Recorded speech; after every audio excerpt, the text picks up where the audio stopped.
తిరుమలలో పెళ్లికని వాళ్ళకి లేదా సింగిల్ పర్సన్స్కి రూమ్ ఇవ్వరండి. తిరుమల తిరుపతి దేవస్థానం బ్లాక్ 2. నార్మల్ బస్సు, అది ఏసీ బస్సు. టికెట్ కాస్ట్ 90, అది 110. సో ఒక బస్ స్టేషన్కి అయితే తీసుకొచ్చి టికెట్స్ తీసుకోవాలి. టికెట్స్ లేని వాళ్ళు, అదే టికెట్స్ ఉన్న వాళ్ళు అంటే బస్సులో కూర్చుంటారు. తెల్లవారుజామున నేచర్కి దగ్గరగా చల్లగా వెళ్ళాలని అనుకుంటే నార్మల్ బస్ అయితే ఎక్కండి. అదివో అల్లదివో శ్రీహరివాసము. అక్కడ బ్యాగ్ లైట్ చెక్ చేసి చెకింగ్ పాయింట్ అయిన తర్వాత మళ్ళీ మన బస్సు అక్కడ అవుతుంది.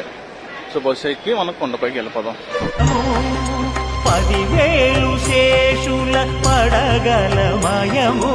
అదివో అల్లదివో శ్రీహరివాస. నెక్స్ట్ వీడియోలో రూమ్ ఎలా తీసుకోవాలి, ఎప్పుడు రావాలనేది మీకు నెక్స్ట్ వీడియోలో చెప్తానండి. వీడియో నచ్చితే లైక్ కొట్టి ఫాలో కొట్టండి. అదివో అల్లదివో శ్రీహరివాసము.